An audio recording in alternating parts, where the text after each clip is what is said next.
ನಮಸ್ಕಾರ ಪ್ರಿಯ ವೀಕ್ಷಕರೇ, ನಮ್ಮ ಯೂಟ್ಯೂಬ್ ಚಾನೆಲ್ಗೆ ಹೃತ್ಪೂರ್ವಕ ಸ್ವಾಗತ. ಜ್ಯೋತಿಷ್ಯವು ನಮ್ಮ ಜೀವನದ ದಾರಿದೀಪ ಎಂದು ಹೇಳಬಹುದು. ಗ್ರಹಗಳ ಚಲನೆ, ರಾಶಿಗಳ ಪ್ರಭಾವ ಮತ್ತು ನಕ್ಷತ್ರಗಳ ಶಕ್ತಿ ಇವೆಲ್ಲವೂ ನಮ್ಮ ಜೀವನದಲ್ಲಿ ನಡೆಯುವ ಹಲವು ವಿಷಯಗಳನ್ನು ಸೂಚಿಸುತ್ತವೆ. ಇಂದಿನ ಈ ವಿಶೇಷ ವಿಡಿಯೋದಲ್ಲಿ ಮೇಷ ರಾಶಿಯವರಿಗೆ 2026 ವರ್ಷ ಹೇಗಿರಲಿದೆ ಎಂಬುದನ್ನು ನೋಡೋಣ.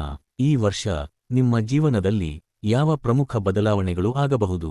ಉದ್ಯೋಗ, ವ್ಯವಹಾರ, ಹಣಕಾಸು, ವಿವಾಹ, ಕುಟುಂಬ ಮತ್ತು ಆರೋಗ್ಯದ ವಿಷಯಗಳಲ್ಲಿ ಯಾವ ರೀತಿಯ ಫಲಗಳು ದೊರೆಯಬಹುದು ಎಂಬುದನ್ನು ಸರಳವಾದ ಜ್ಯೋತಿಷ್ಯ ವಿಶ್ಲೇಷಣೆಯ ಮೂಲಕ ತಿಳಿದುಕೊಳ್ಳೋಣ. ಈ ಫಲಗಳು ನಿಮ್ಮ ಗೋಚಾರ ಫಲದ ಆಧಾರದ ಮೇಲೆ ನೀಡಲಾಗುತ್ತಿದೆ. ಮೇಷ ರಾಶಿಯವರಿಗೆ ಈ ವರ್ಷವು ಶನಿಯ ಸಾಡೆಸಾತಿ ನಡೆಯುತ್ತಿರುವುದರಿಂದ ಸ್ವಲ್ಪ ಮುನ್ನೆಚ್ಚರಿಕೆಯಿಂದ ಇರುವುದು ಅಗತ್ಯ. ಕೆಲವೊಮ್ಮೆ ಆಪಾದನೆಗಳು ಅಥವಾ ನಿಂದನೆಗಳು ಎದುರಾಗುವ ಸಾಧ್ಯತೆ ಇರುತ್ತದೆ. ನಿಮ್ಮದಲ್ಲದ ತಪ್ಪಿಗೂ ನಿಮ್ಮ ಹೆಸರು ಕೇಳಿಬರುವಂತಹ ಸಂದರ್ಭಗಳು ಎದುರಾಗಬಹುದು. ಆದರೆ ನಿಮ್ಮ ಕರ್ಮಫಲ ಉತ್ತಮವಾಗಿದ್ದರೆ ಯಾವುದೇ ದೊಡ್ಡ ತೊಂದರೆ ಆಗುವುದಿಲ್ಲ. ಹೆದರುವ ಅಗತ್ಯವೇ ಇಲ್ಲ. ಶನಿ ದೇವರು ಯಾವಾಗಲೂ ಕರ್ಮದ ಆಧಾರದ ಮೇಲೆ ಫಲಗಳನ್ನು ನೀಡುತ್ತಾನೆ. ಒಟ್ಟಾರೆ ನೋಡಿದರೆ 2026 ವರ್ಷ ಮೇಷ ರಾಶಿಯವರಿಗೆ ಮಿಶ್ರ ಫಲದಾಯಕವಾಗಿರುತ್ತದೆ. ಆದ್ದರಿಂದ ಯಾವ ಪರಿಸ್ಥಿತಿಯಲ್ಲೂ ಮಾನಸಿಕವಾಗಿ ದೃಢವಾಗಿರಬೇಕು. ಕೆಲಸಗಳನ್ನು ಯಶಸ್ವಿಯಾಗಿ ಮುಗಿಸಲು ಸರಿಯಾದ ಯೋಜನೆ ಮಾಡಿಕೊಂಡರೆ ಉತ್ತಮ ಫಲ ಸಿಗುತ್ತದೆ. ವಿಶೇಷವಾಗಿ ಕೋಪವನ್ನು ಸ್ವಲ್ಪ ನಿಯಂತ್ರಣದಲ್ಲಿ ಇಟ್ಟುಕೊಳ್ಳುವುದು ಬಹಳ ಮುಖ್ಯ. ಈ ವರ್ಷ ಮೇಷ ರಾಶಿಯವರಿಗೆ ಸ್ಥಳ ಬದಲಾವಣೆಯ ಯೋಗ ಕಾಣಿಸುತ್ತದೆ. ಅದು ಉನ್ನತ ಶಿಕ್ಷಣಕ್ಕಾಗಿ ಆಗಿರಬಹುದು ಅಥವಾ ಉದ್ಯೋಗದ ಕಾರಣದಿಂದ ಒಂದು ಸ್ಥಳದಿಂದ ಇನ್ನೊಂದು ಸ್ಥಳಕ್ಕೆ ಬದಲಾವಣೆ ಆಗಬಹುದು. ವಿದ್ಯಾರ್ಥಿಗಳಿಗೆ ಈ ವರ್ಷ ಅತ್ಯುತ್ತಮ ಸಮಯ. ವಿದೇಶದಲ್ಲಿ ವ್ಯಾಸಂಗ ಮಾಡಲು ಆಸೆಪಡುವವರಿಗೆ ಉತ್ತಮ ಅವಕಾಶಗಳು ದೊರೆಯಬಹುದು. ಹೈಯರ್ ಸ್ಟಡೀಸ್ ಮಾಡಲು ಯೋಜನೆ ಇರುವವರಿಗೆ ಸಹ ಒಳ್ಳೆಯ ಅವಕಾಶಗಳು ಲಭ್ಯವಾಗಬಹುದು. ಸ್ಕಾಲರ್ಶಿಪ್ ಅಥವಾ ಸ್ಪಾನ್ಸರ್ಶಿಪ್ ಸಿಗುವ ಸಾಧ್ಯತೆ ಕೂಡ ಇದೆ. ಒಟ್ಟಾರೆ ವಿದ್ಯಾರ್ಥಿಗಳಿಗೆ ಈ ವರ್ಷ ಬಹಳ ಉತ್ತಮವಾಗಿದೆ. ಪ್ರಯಾಣದ ವಿಷಯದಲ್ಲಿ ಸ್ವಲ್ಪ ಜಾಗರೂಕರಾಗಿರಿ. ವಿಶೇಷವಾಗಿ ವಾಹನ ಚಾಲನೆ ಮಾಡುವಾಗ ಹೆಚ್ಚು ಎಚ್ಚರಿಕೆಯಿಂದ ಇರಬೇಕು. ಸಾಧ್ಯವಾದರೆ ರಾತ್ರಿ ಪ್ರಯಾಣವನ್ನು ತಪ್ಪಿಸುವುದು ಒಳಿತು. ಪ್ರಯಾಣದ ವೇಳೆ ಸಣ್ಣಪುಟ್ಟ ತೊಂದರೆಗಳು ಎದುರಾಗುವ ಸಾಧ್ಯತೆ ಇರುವುದರಿಂದ ಅನಗತ್ಯ ಪ್ರಯಾಣವನ್ನು ಕಡಿಮೆ ಮಾಡುವುದು ಒಳ್ಳೆಯದು.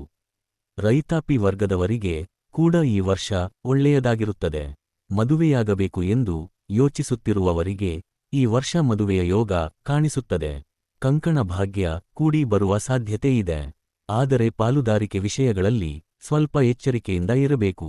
ಸರ್ಕಾರಿ ಉದ್ಯೋಗದಲ್ಲಿರುವವರು ತಮ್ಮ ಕೆಲಸಗಳಲ್ಲಿ ಹೆಚ್ಚು ಜಾಗೃತಿಯಿಂದ ಕಾರ್ಯನಿರ್ವಹಿಸಿದರೆ ಉತ್ತಮ. ಕುಟುಂಬದ ವಿಷಯಕ್ಕೆ ಬಂದರೆ ಅಕ್ಕ ತಂಗಿ, ಅಣ್ಣ ತಮ್ಮ, ಅಪ್ಪ ಅಮ್ಮ ಹಾಗೂ ಗಂಡ ಹೆಂಡತಿ ನಡುವೆ ಸಣ್ಣಪುಟ್ಟ ಮಾತಿನ ಕಲಹಗಳು ಉಂಟಾಗುವ ಸಾಧ್ಯತೆ ಇದೆ. ಆದ್ದರಿಂದ ಸಣ್ಣ ವಿಷಯಗಳನ್ನು ದೊಡ್ಡದಾಗಿಸದೆ ಕೆಲವೊಮ್ಮೆ ನೀವು ತಗ್ಗಿಕೊಂಡು ಸಂಬಂಧಗಳನ್ನು ಕಾಪಾಡಿಕೊಳ್ಳುವ ಮನೋಭಾವ ಹೊಂದಿದರೆ ಕುಟುಂಬದಲ್ಲಿ ಶಾಂತಿ ಉಳಿಯುತ್ತದೆ. ಹಣಕಾಸಿನ ವಿಷಯದಲ್ಲಿ ಒಳ್ಳೆಯ ಜಾಗ ಖರೀದಿಸುವುದು, ಮನೆ ಕಟ್ಟುವುದು ಅಥವಾ ಜಮೀನು ಕೊಳ್ಳುವಂತಹ ಯೋಜನೆಗಳಿದ್ದರೆ ಅವುಗಳು ನೆರವೇರುವ ಸಾಧ್ಯತೆ ಇದೆ. ಹೊಸ ವ್ಯಾಪಾರ ಆರಂಭಿಸುವ ಯೋಗವೂ ಇದೆ.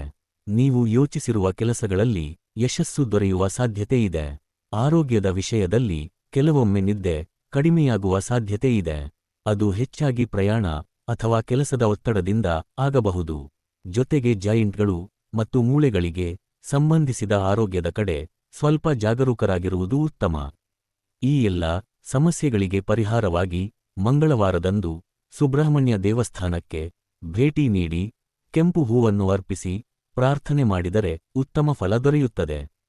ಕೆಂಪು ಬಣ್ಣವು ನಿಮ್ಮ ರಾಶಿಗೆ ಶುಭಕರವಾಗಿರುವುದರಿಂದ ದೇವರಿಗೆ ಕೆಂಪು ಹೂವರ್ಪಿಸಿ ಪ್ರಾರ್ಥಿಸಿದರೆ ಎಲ್ಲವೂ ಒಳಿತಾಗುತ್ತದೆ. ಧನ್ಯವಾದಗಳು. ಮತ್ತಷ್ಟು ಇಂಟರೆಸ್ಟಿಂಗ್ ಕಥೆಗಳನ್ನ ನಿಮ್ಮೊಂದಿಗೆ ಹಂಚಿಕೊಳ್ಳುತ್ತೇನೆ. ನೀವು ಇನ್ನೂ ನಮ್ಮ ಚಾನೆಲ್ನ ಸಬ್ಸ್ಕ್ರೈಬ್ ಮಾಡಿಲ್ಲ ಅಂದ್ರೆ ದಯವಿಟ್ಟು ಸಬ್ಸ್ಕ್ರೈಬ್ ಮಾಡಿ ಹಾಗೂ ಬೆಲ್ ಐಕಾನ್ನ ಕ್ಲಿಕ್ ಮಾಡಿ. ಈ ವಿಡಿಯೋಗೆ ಒಂದು ಲೈಕ್ ಕೊಟ್ಟು ನಿಮ್ಮ ಸ್ನೇಹಿತರೊಂದಿಗೆ ಈ ವಿಡಿಯೋನ ಹಂಚಿಕೊಳ್ಳಿ.